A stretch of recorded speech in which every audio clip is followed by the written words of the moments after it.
Sir, ये वक्फ board amendment bill जो है, इसके बारे में सारे देश में एक ऐसा माहौल बना है कि माइनॉरिटीज को तंग करने के लिए ये बिल लाया गया है। और ऐसा कोई बहुत से बदलाव अगर 95 के एक्ट से होते थे, 1995 के एक्ट से, तो हम मान लेते थे। जो वहां है इसमें डाल दिए, और जो नहीं डालना चाहिए ऐसे चीजें डाल दिए। मेरे पास तो कंपैरेटिव स्टेटमेंट है। हर अगर मैं बोलते कहूँ इस पर तो वक्त बहुत लगेगा। मैं ये 3 कॉलम बनाया हूँ कि पहले क्या था फॉर्मेशन का, अब बीच में 95 में क्या था, इन्होंने क्या बदलाव किया। ऐसे सारे चीजें आपके सामने मैं रखने की कोशिश तो नहीं करूंगा, क्योंकि टाइम कम रहने की वजह से, और बिल को पास करना भी है आपको, तो इसलिए ये जो इतने लोग अपोज कर रहे हैं, और आपको देखिए इवन पार्लियामेंट में भी जो आपने कोशिश की सबसे मिलके इसको पास कराने के लिए, सॉरी लोकसभा में, तो ये बिल पास हुआ कितने में, इनके पक्ष में 288 आए और विरोध में 232 आए। ऐसा कौन सा, यानी सभी लोग इसको एक्सेप्ट किए। इसका मतलब यह है इसमें कमियां हैं, खामियां हैं। इसको आप ये देखना चाहिए। अगर हम लोग जो हम करते हैं वही सही, जिसकी लाठी उसकी भैंस अगर करते गए तो सर ये किसी के लिए ठीक नहीं होगा। और दूसरी बात ये है कि ये वक्त एक डोनेशन का यानी दान का बिल है। ये कोई और तरीके से पैसे लाने के लिए या पैसे जमा करने के लिए नहीं है। ये जो दान देता है या कोई इसको डोनेट करता है, वो मुसलमान हो सकता है, क्रिश्चियन हो सकता है, हिंदू हो सकता है, सिख हो सकता है। लेकिन ये सारी चीजें ध्यान में रख के आप करने के बजाय इसको आपने अलग तरीके से इसको देखकर जो माइनॉरिटीज के हकूक है उस हकूक को छीनने की कोशिश एक तरफ की है, और दूसरी तरफ अभी कई वक्ताओं ने उधर से जो भी बोलते हैं पसमिंदा उनको और महिलाओं को ठीक करने के लिए, और उनके जो 5 ये आपने पहले बजट में बताया था, तो 5 उनके स्कीम को बंद कर दिए। 5 स्कीम्स, एक मौलाना आजाद नेशनल फेलोशिप को बंद कर दिया, इंटरेस्ट सब्सिडी एजुकेशन को देने का लोन वो भी बंद कर दिए, फ्री कोचिंग को बंद कर दिए, सपोर्ट फॉर स्टूडेंट्स वो भी बंद कर दिए, उसके बाद scheme for providing education in मदरसाज minorities वो भी बंद कर दिए। ये सब स्कीम आप एक तरफ बंद कर रहे हो, दूसरे तरफ बोलते कि गरीबों के लिए, महिलाओं के लिए, पसमिंदा मुसलमानों के लिए एक तरफ कहते। अरे आप कम से कम इसको रिव्यू करके आप खर्च नहीं कर सकते।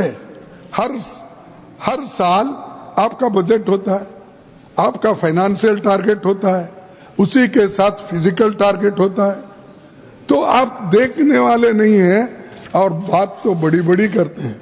और बड़ी बात करने वाले कभी ऐसा मुझे लगता है ज्यादा झूठ बोलने वाले लोग, यस नहीं ओके, डिलीटेड असत्य बोलने वाले लोग, ये भी छोड़ो, सत्य न बोलने वाले कर दो।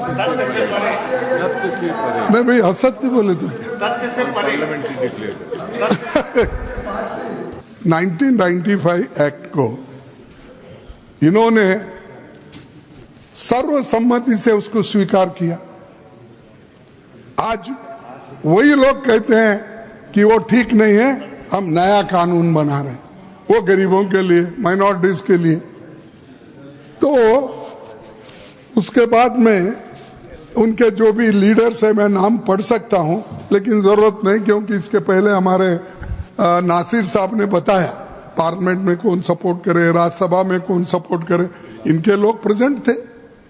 आपने स्वीकार किया, रिकॉर्ड में है, फिर भी आप फिर उसको ये कहना चाहते हैं कि हमने नया लाया। नया कुछ नहीं है इसमें, एक्सेप्ट जो आपने लोगों को तबाह करने के लिए जो क्लॉजेस डाल दिए हैं वो आपने किया है।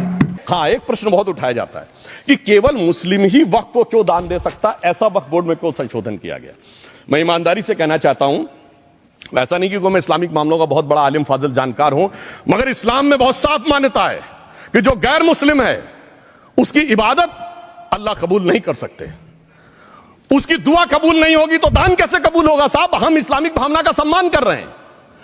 हमारे अल्पसंख्यक मंत्री गए थे तो वो मदीना में एक डेफिनेट लेवल तक जा सकते, उसके आगे नहीं जा सकते।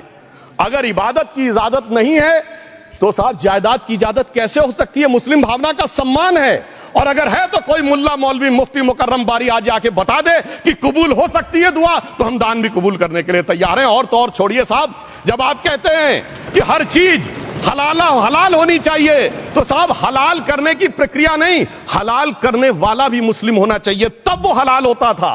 तो मैं पूछना चाहता हूं साहब, काटने के लिए तो हलाल होने के लिए मुस्लिम जरूरी है, और बांटने के लिए बगैर मुस्लिम के भी हलाल होगा, ऐसा तो नहीं हो सकता। तो जो हमारी सरकार ने किया है वो मुस्लिम भावना के सम्मान के लिए किया है। और जहां तक मैं कहना चाहूंगा, हिंदू समाज के बारे में बात करते हैं, हमारे यहां कोई प्रॉब्लम नहीं है।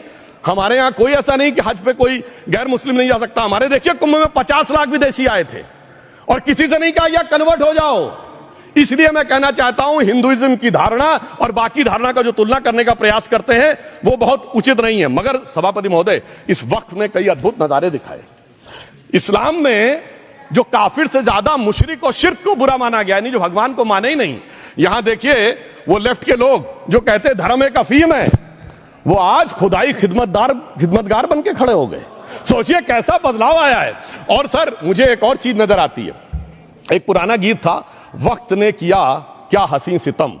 तो आज मैं कहना चाहूंगा, वक्त ने किया क्या हसी सितम कि मुस्लिम लीग और शिवसेना मिलके हो गए हम। और मैं कहना चाहता हूं, ये मुस्लिम लीग वो है जिसने सेपरेट इलेक्टोरेट की मांग की थी, और इस शिवसेना के उबाटा के हमारे इस सदन के एक सदस्य हैं। और सर, हमारे साथ मुरली जी बैठे हैं, मुरली देवड़ा जी ने मुझे याद दिलाया, उन्होंने मिलिंद देवड़ा जी ने याद दिलाया, उन्होंने कहा एक जमाने में उन्होंने कहा था मुस्लिमों की नागरिकता छीन लेनी चाहिए। इसीलिए मैं कह रहा हूं, वक्त ने किया क्या हसी सितम, ये दोनों मिलके हो गए हम। और मैं इसके बाद एक टेक्निकल बात करना चाहता हूं। जब इन्होंने टाइम ड्यूरेशन हटा दिया था और बैक में पीछे जा सकते थे, तो मैं पूछना चाहता हूं सर कि जब ब्रिटिश हुकूमत आई तो उसने तो मुगलों सारी हुकूमत ले ली थी, तो उनका मालिकाना हक कैसे हुआ। सर, 1707 के बाद तो इस्लामी हुकूमत दिल्ली से खत्म हो गई थी। एक आखिरी मुगल बादशाह शाह आलम के लिए तो बोला जाता था सल्तनते शाह आलम दे लाल किले ते पालम, यानी आज का IGI एयरपोर्ट। तो साहब उसके बाद ये गुजरात के सूरत से लेकर लखनऊ तक उनका मालिकाना हक निकलने कहां से लगा। अरे भाई, जब दिल्ली को कैप्चर किया था अंग्रेजों ने तो सारी जमीन अंग्रेजों की थी। तो जब मैं अपने कांग्रेस के मित्रों से पूछना चाहता हूं, ये जब गवर्नमेंट ऑफ इंडिया एक्ट में पावर डीड ट्रांसफर की थी तो पढ़े नहीं थे क्या, या खोखले कागज पर साइन कर लिए थे, या कागज सही था, आप खोखला करने की बात है। मैं पूछना चाहता हूं, जब 250 साल तक वो हुकूमत ही नहीं रही तो उस हुकूमत के फरमान की लेजिटिमेसी कैसे हो सकती है। यह मैं कानूनविदों के लिए भी एक फूड फॉर थॉट रखने की बात करता हूं। और दूसरी बात मैं कहना चाहता हूं, ये किन हुकूमतों की बात कर रहे हैं सभापति महोदय। अगर सूरत नगर निगम पे दावा है मुगल के जमाने का और तमिलनाडु के मंदिर पर अरकाट के नवाब का, सभापति महोदय, ये वो हुकूमतें थी जो जजिया लगाती थी, ये वो हुकूमतें थी जो जिम्मी का कॉन्सेप्ट रखती थी, ये वो हुकूमतें थी जो गाजी की बात करती थी। क्या भारत के संविधान में उन हुकूमतों के फरमान को सही मान्यता देना सही है बिल्कुल गलत है। मैं कहता हूं बाबा साहब अंबेडकर के संविधान में यदि आप ऐसी हुकूमतों के फरमान को रखने की कोशिश करते हैं तो this is fraud on constitution. और हमारी सरकार ने अगर बैकडेट से वो बंद किया है तो उस फ्रॉड को रोकने की पूरी व्यवस्था की है।